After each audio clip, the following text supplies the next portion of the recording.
Voilà, les poireaux. On va laisser tomber les patates. Les poireaux. On peut semer maintenant toutes les variétés. Ça lève entre 7 et 25 degrés. Donc, même un jour comme hier, Ils sont contents. ils auraient été contents. Donc, mais à partir de 7 degrés, donc ça veut dire que ce n'était pas obligé de mettre ça dans la maison. Si le sol, c'est le sol, hein, à 7 degrés, ça suffit pour que ça lève. Donc à la limite, les années qui fait plus froid, on les sème en bac, quelque chose. Et puis, à mon avis, dès qu'ils sont germés, dehors, hein. Une fois qu'ils sont levés, ils n'ont même plus besoin de leur 7 degrés. Un poireau, ça ne gèle pas. Ça ne risque pas le froid. Ils vont être moins vite là, mais ils ne vont pas filer. Ils ne vont pas être très longs et très fins, quoi. Ils vont s'endurcir. Le mieux de tout, c'est peut-être les semer en pleine terre. Parce qu'un poireau fait des énormes racines en longueur, en profondeur. Donc il va les pomper plus facilement en profondeur, même que par après on les habille, comme on dit. On coupe un peu, on laisse 2 cm de racines et on coupe une partie de la verdure quand on va les planter. Les racines vont redémarrer et vont redescendre. Plutôt que de les planter avec toutes les racines qui vont automatiquement, quand on pose, qui vont se mettre sur le côté, qui vont même se redresser, ben, toutes ces racines-là sont perdues et ils vont difficilement reproduire de nouvelles racines.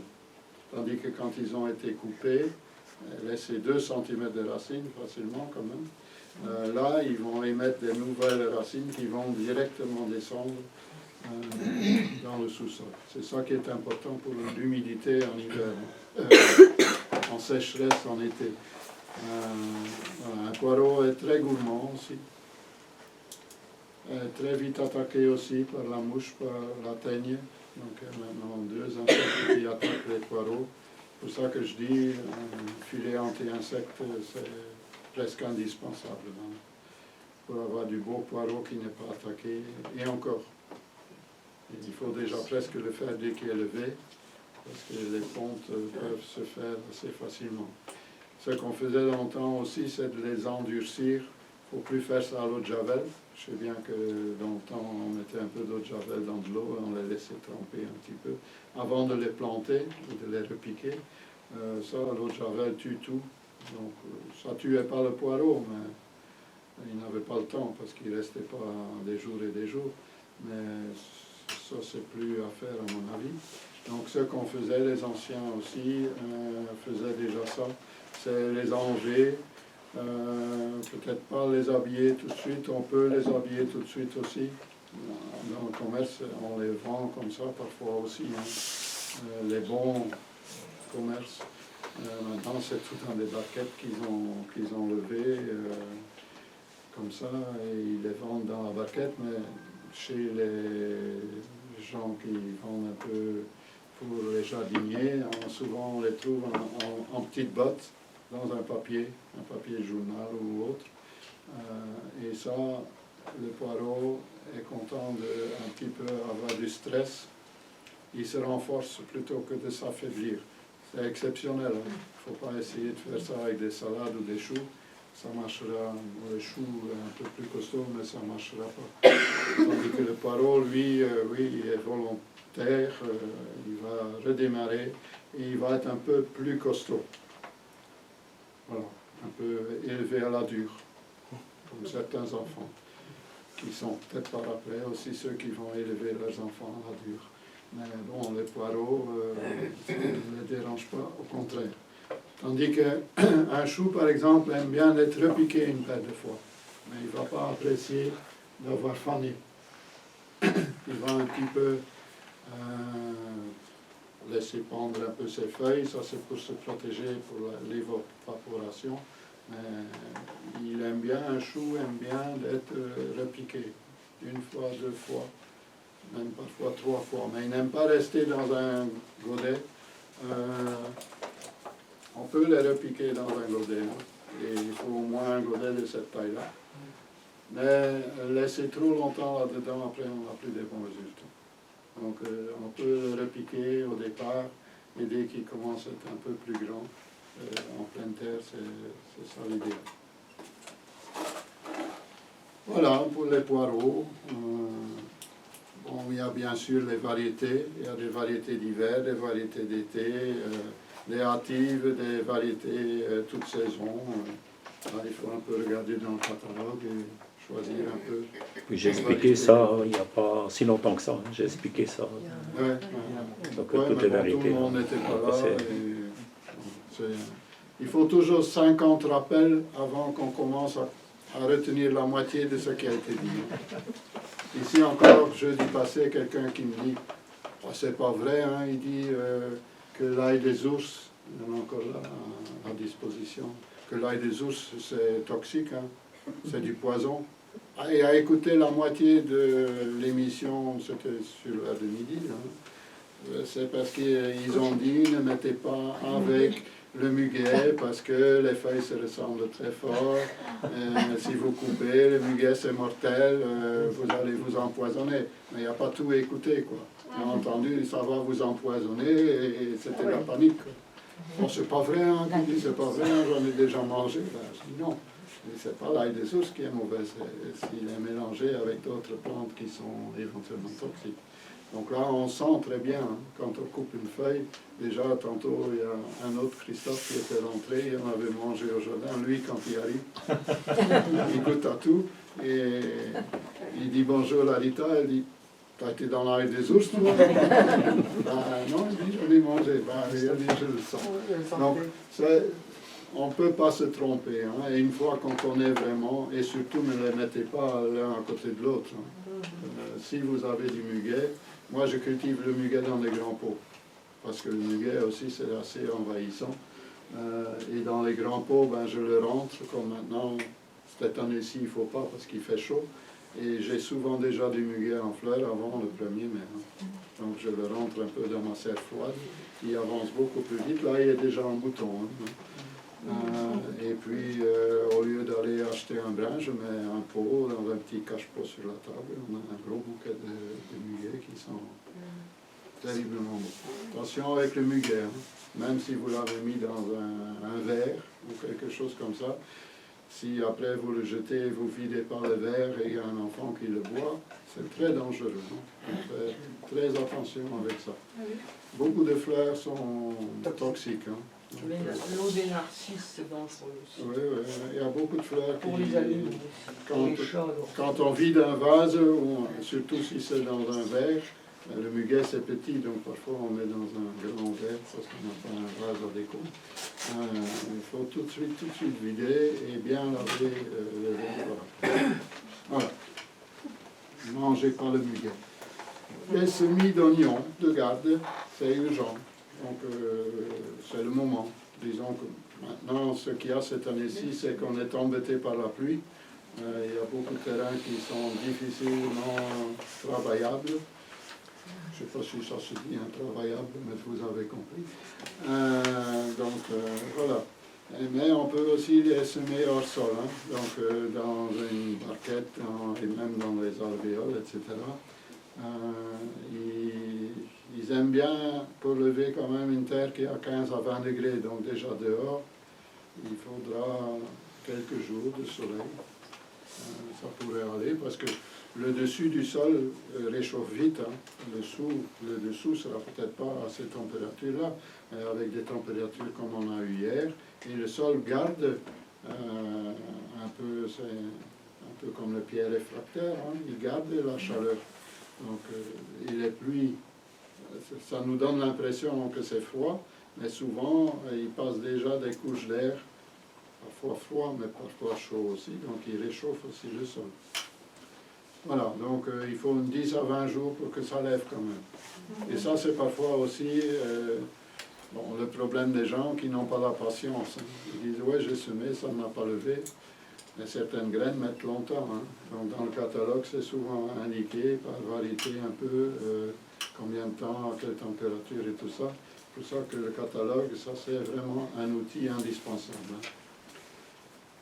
Alors, les carottes courtes, demi-longues, Ils aiment un sol à partir de 7 degrés, 30 degrés maximum, 10 à 20 jours. C'est aussi une culture qui met longtemps à enlever, hein, les carottes. Et ils aiment bien être damés. Donc quand on a semé en pleine terre surtout, on met la terre assez fine, on sème, on passe légèrement pour que les graines soient un peu sous la terre, et puis on va damer. Ils aiment bien que la terre adhère aux semences, qu'il n'y a pas d'air pour lever. Et on sait aussi le faire en alvéole. Bon, il faudra beaucoup d'alvéoles si on veut 500 carottes, hein, il faudra 500 alvéoles. Ça sera peut-être pas la meilleure façon de faire, mais pour en avoir un petit peu tôt parfois, pourquoi pas. Il existe des alvéoles spéciales pour carottes, Oui, qui sont mais beaucoup plus longues, Ouais, donc parce que- plus profondes que ce que nous avons Ouais, ici. nous, on a, Mais bon, c'est Les à refaire à titre d'expérience, hein, comme ça. Mais les fermiers, souvent, ils travaillent avec des choses comme ça. Hein. Ils ont des machines pour planter automatiquement. Et ils achètent ça déjà, je ne sais pas si c'est dans du papier ou dans quelque chose, qui va se détériorer après, et ils plantent comme ça. Donc on peut un petit peu s'inspirer éventuellement là-dessus. C'est cool.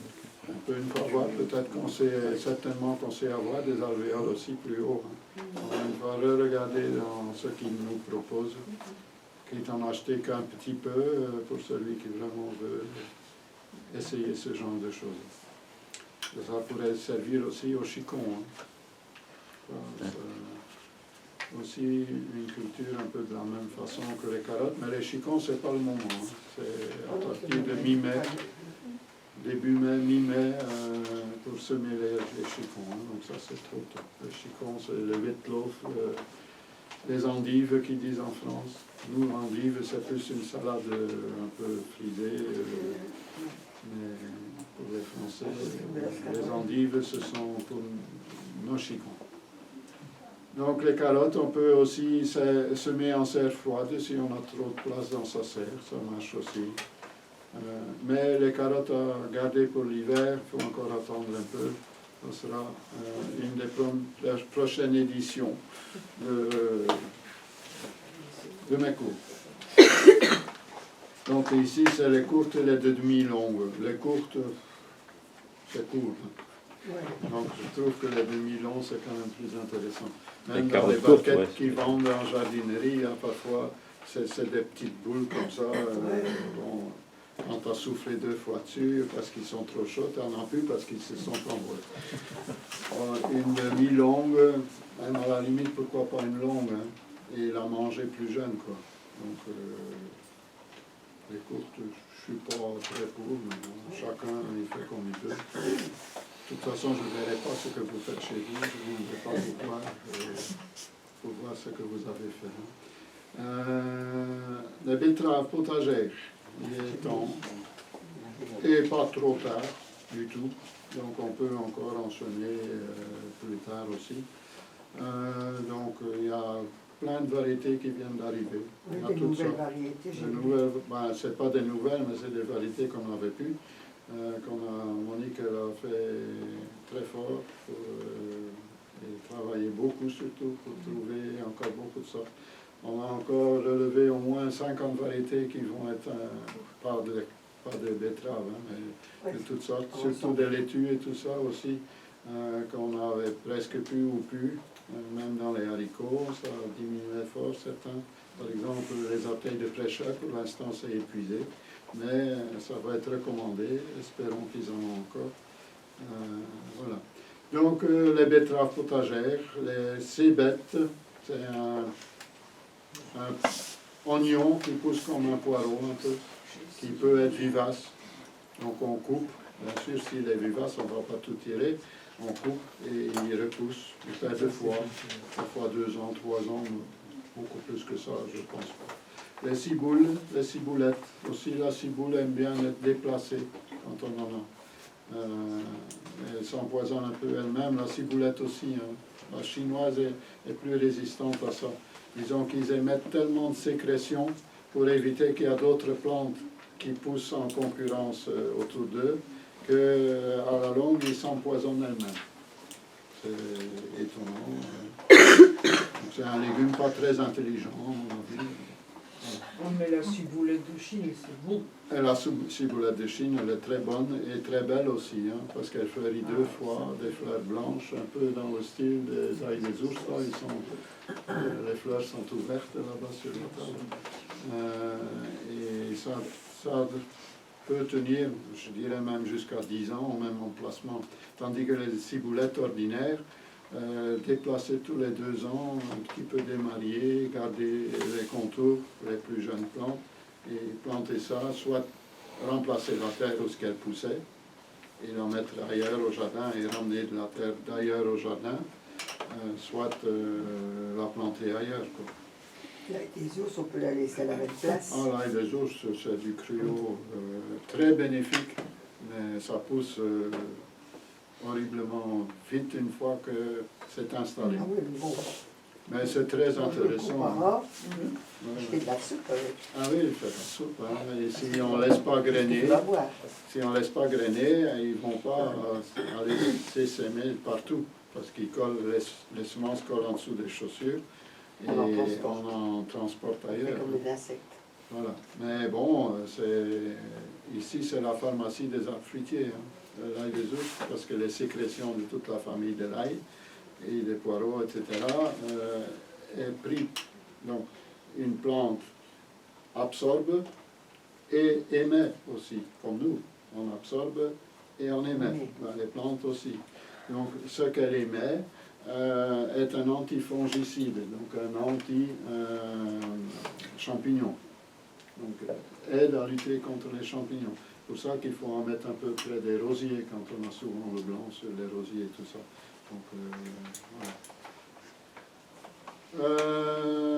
Les laitues, toute saison, printemps, été, la mâche aussi, encore. Ça va venir un peu tard, parce qu'une fois, ça dépend de la météo bien sûr, mais quand les températures lèvent, la mâche lève aussi. Mais une mâche en fleurs, ça je le dis à chaque fois, je le redirai encore 50 fois, est très bonne à manger, a même plus de goût.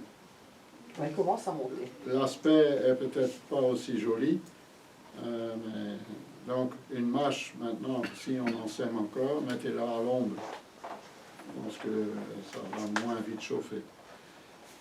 Tandis que si on met avant l'hiver, il faut plutôt mettre bien placé. Au soleil. Voilà, les navets, on peut commencer les navets. Un légume très intéressant pour la santé. Le panais, le persil. Le persil doit avoir chaud, hein, mettre longtemps aussi, souvent pour lever. Les poirées, donc les bêtes, les blettes, c'est soit à cadre, soit en verre qu'on coupe, à couper. Donc regardez dans le catalogue, il y a de différentes couleurs, il y a des jaunes, il y a des rouges, il y a des blancs. C'est souvent les blancs qui donnent les plus grosses cadres. Et ça se mange en sauce blanche, cuit à sauce blanche, etc. Maintenant que je parle de manger, je pense que je n'ai pas dit, et je sais que je n'ai pas dit, la pomme de terre ne se mange pas crue. Non, mais Il y en a qui aiment bien manger. c'est pas bon pour la santé. Ah non, hein? Quand elle est cuite, surtout à l'eau, il y a les toxines qui s'en vont dans l'eau, qui partent avec l'eau.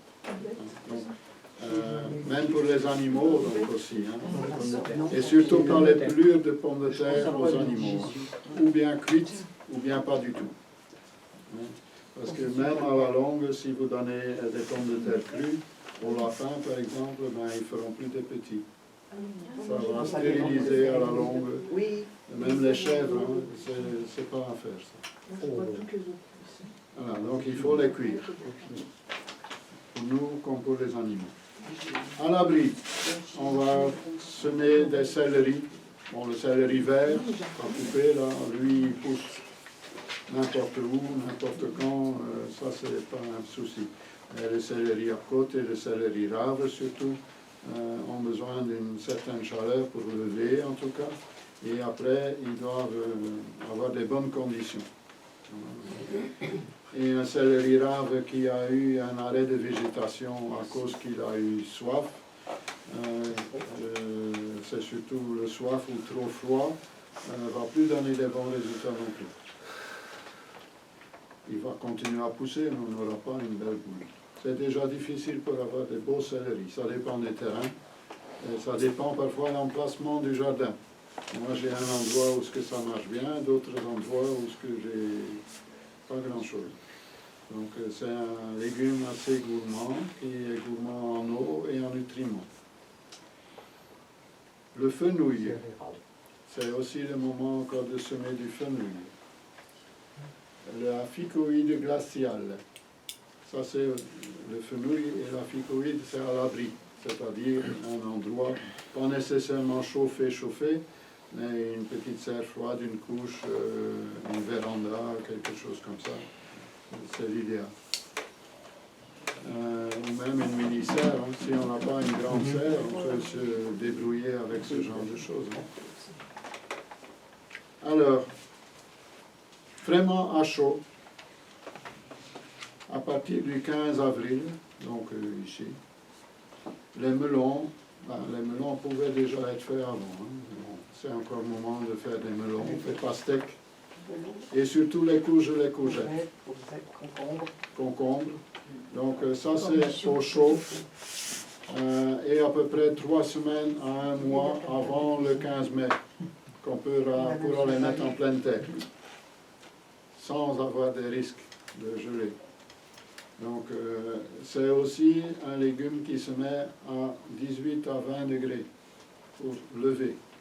Après, ils vont aller à un endroit un peu plus frais. Ça met pas très longtemps. Entre 5 et 8 jours, souvent, ils sont là. Parfois, les plus anciennes graines peuvent mettre jusqu'à 3 semaines aussi. Hein. Parfois, on dit, hein, mon semis a raté, ça ne marche pas. Parfois, certaines variétés, 15 jours, 3 semaines, ça peut mettre plus longtemps. Les tomates, c'est quand même assez urgent, quoique la tomate, elle pousse très vite. Mais si c'est pour mettre dehors, c'est la bonne période. À partir de maintenant, on sème les tomates pour planter après le 15 mai dehors. Donc là aussi, c'est à la chaleur, semer à la chaleur. Au moins 20 degrés, je dirais. Donc près d'un radiateur, près d'une source de chaleur. S'il y en a une véranda en plein soleil, quand il y en a, ça va très bien marcher. Les poivrons, à mon avis, c'est encore faisable, mais c'est tard. Ils ne vont plus mûrir, en tout cas. Si on mange des poivrons verts qui ne sont pas très bons pour la santé, ça va aller. Si c'est des poivrons qu'on peut manger mûrs, qui sont bons pour la santé aussi, qui ne vont plus relever pendant 3 heures et plus, il faut toujours manger des poivrons jaunes ou rouges. Ou si c'est des variétés vertes, elles changent légèrement, elles éclaircissent un peu, et là ça prouve qu'ils sont mûrs. Je sais bien que dans les restaurants et surtout sur les brochettes et tout ça qu'on achète, c'est souvent des morceaux verts qui sont dessus. C'est plus intéressant pour celui qui cultive de savoir en vendre beaucoup et vite et tout le temps. Donc on les cueille quand ils ne sont pas encore mûrs, comme ça, il y en aura plus qui vont venir, quoi. Et ça donne peut-être même un goût plus fort aussi. Il y en a qui aiment bien ce goût-là. Mais pour la santé, c'est pas l'idéal. C'est la même famille que la pomme de terre, que les tomates, hein, les aubergines aussi, etc. Donc quand c'est pas vraiment mûr assez, c'est encore chargé de solanine aussi, hein, donc c'est pas l'idée. Voilà, ça c'est les plus urgents, il y en a d'autres. Excusez-moi, Oui. j'ai une question. Les poivrons, vous savez, le semis dure combien de temps à lever? Ça met très longtemps, 3 semaines facile. Moi j'ai commencé en février, Gert, et ils sont comme ça. Ouais. Moi j'ai commencé en janvier. C'est une des premières choses que je sème, ce sont les poivrons, et au chaud. Et ils restent au chaud. Ah, ils sont chauds. Et ils ne filent pas, s'ils ont suffisamment de lumière. Ils sont souvent C'est pas comme les tomates. Les tomates, dès qu'il fait chaud et qu'il manque un peu de lumière, même s'il y en a déjà beaucoup, ils filent comme tout. Tandis que le poivron est très lent. Après, c'est pour ça que je dis que ça devient tard. c'est encore faisable, mais ça devient tard. Il est très lent à enlever, il est très lent à pousser et à émettre la première fleur. Et le poivron met encore très longtemps avant qu'il grossisse et encore très longtemps avant qu'il mûrisse. C'est pour ça qu'il faut essayer les poivrons de commencer plus tôt. Essayez quand même, hein, mais achetez quand même 2-3 pieds quand c'est le moment. En plus, pour être sûr d'en avoir plus vite aussi, quoi. Si vous n'en avez pas fait auparavant. Donc, voilà. Moi, j'ai pas de céréales, c'est ça. Je vais un petit peu montrer, je vais boire une goutte parce qu'hier j'ai mangé un peu épicé et la bouche est un peu sèche. Maintenant, il va boire épicé. Oh, c'est élégant, tiens. Ça, c'est... Pourtant, on n'a pas encore parlé de piment. Hein. Bon, C'est la même famille aussi. Ouais, poivron. Piment et poivron, c'est la même famille aussi. C'est la même famille. Donc, ben, on a déjà montré un peu, hein, mais bon, comme je disais, quand on l'a vu ou entendu 50 fois, et ça je constate, hein, des gens qui viennent depuis 20 ans, ils posent encore les questions qu'ils posaient il y a 20 ans. Hein. Donc, et nous aussi, hein, moi j'ai tout recherché et tout ça, et j'ai réappris beaucoup de choses qui étaient parties un peu. Le plus qu'on est âgé, le mieux qu'on le tient, il paraît. J'ai un doute. Jusqu'à un moment donné, après ça s'échappe aussi. Donc, moi je travaille beaucoup avec des mini-serres.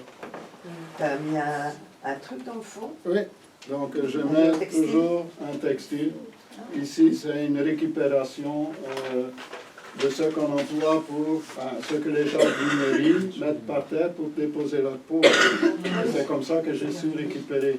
J'allais à une jardinerie et je voyais toute une boule là, de ce tissu-là.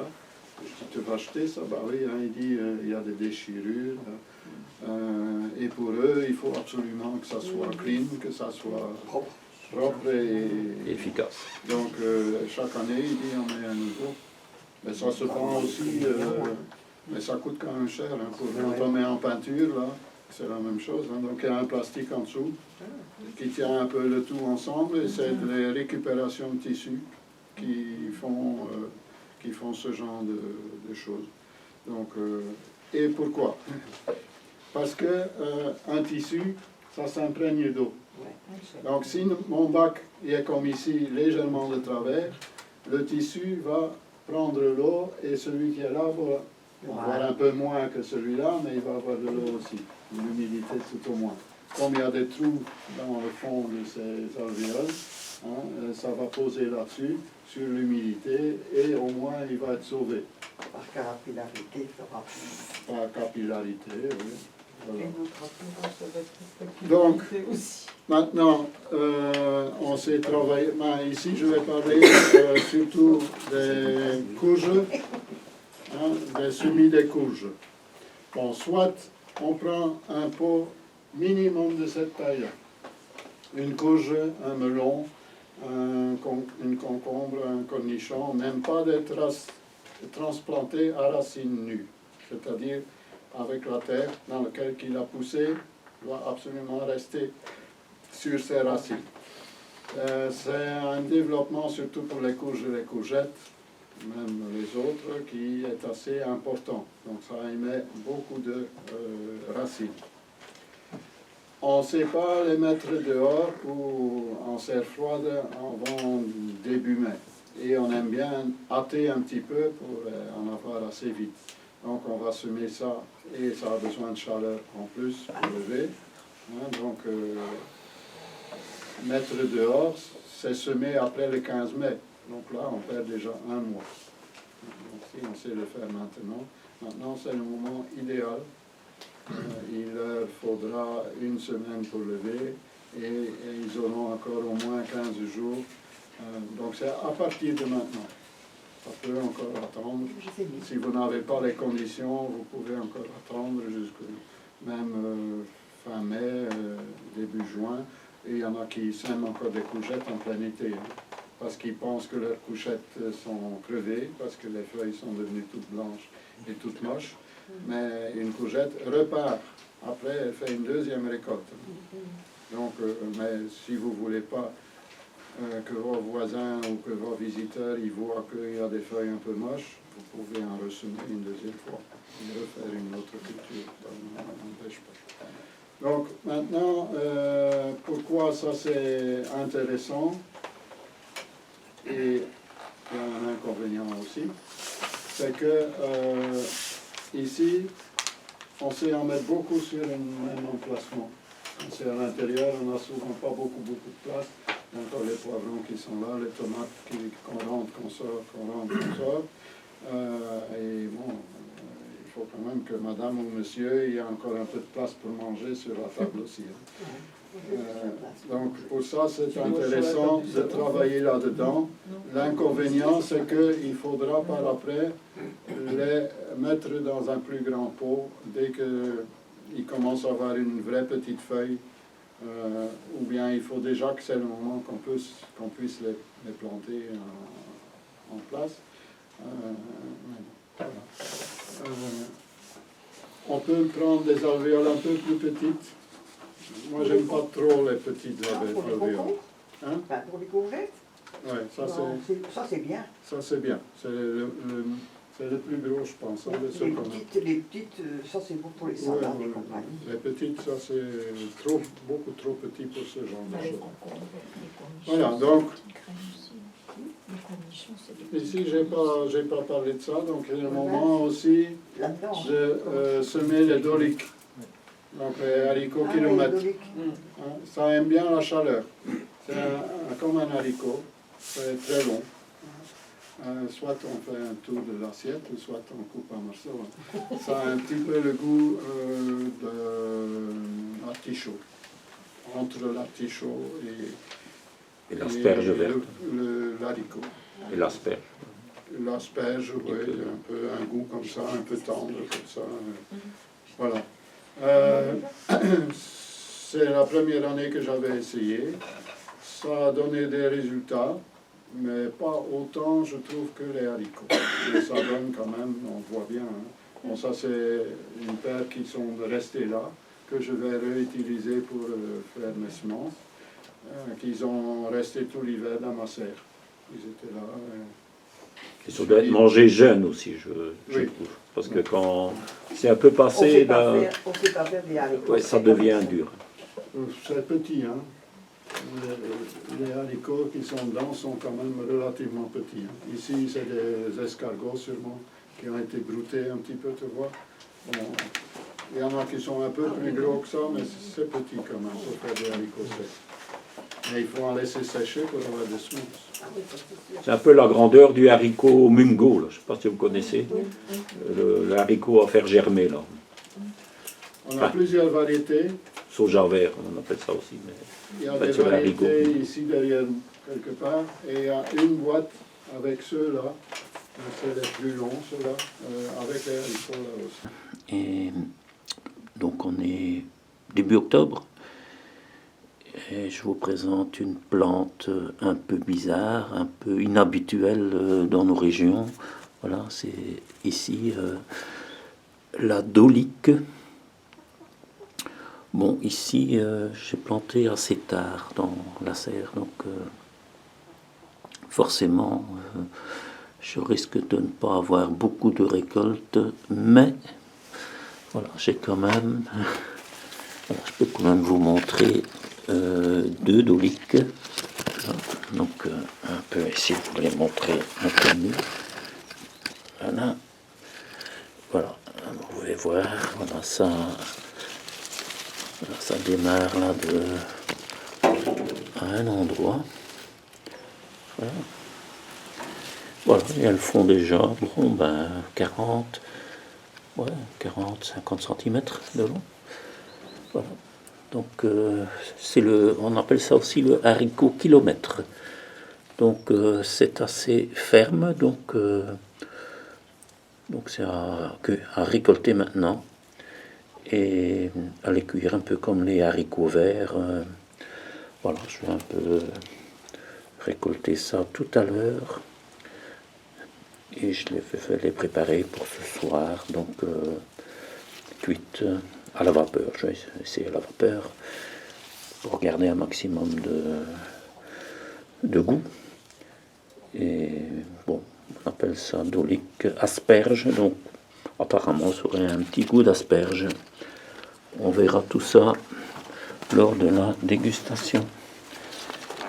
Et on peut voir ici que voilà, que ça c'est assez coureur, et donc voilà, c'est parti là. Je pense que ça fait 3-4 mètres d'envergure.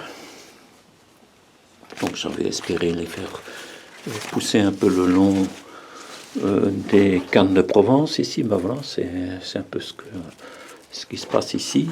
Et bien sûr, il y en a d'autres qui se sont échappés, là, que je pourrais... Ah ben voilà, et ici, il y en a encore 2 autres, je n'avais pas vu, tiens. Voilà, ah oui, et ici aussi, encore 2 autres. Ah oui, oui, ben voilà. Ah ben, c'est magnifique. Voilà, on va pouvoir faire... on va pas se disputer pour quelques gousses. Ben voilà, donc... bon, c'est un légume aussi un peu à découvrir. Donc je vous rappelle que la culture doit se faire plutôt en serre chez nous, donc ici dans le nord-ouest de la Belgique, parce qu'à l'extérieur, bon, c'est un peu plus frileux que les haricots, et ça a besoin un peu plus de chaleur, et c'est grimpant, donc voilà. Donc ici, je pense que si j'avais mis un peu plus tôt, j'aurais eu certainement davantage de gousses. Et on peut voir ici que voilà, qu'il y a encore 2 fleurs là, au bout d'une tige, et voilà, ça va former 2 gousses. Bon, on verra s'il ne va pas faire trop froid, mais je vais essayer de les laisser le plus longtemps possible. Voilà, comme ça, je pourrais vous communiquer un peu à quoi ça correspond, et si c'est vraiment goûteux aussi dans l'assiette.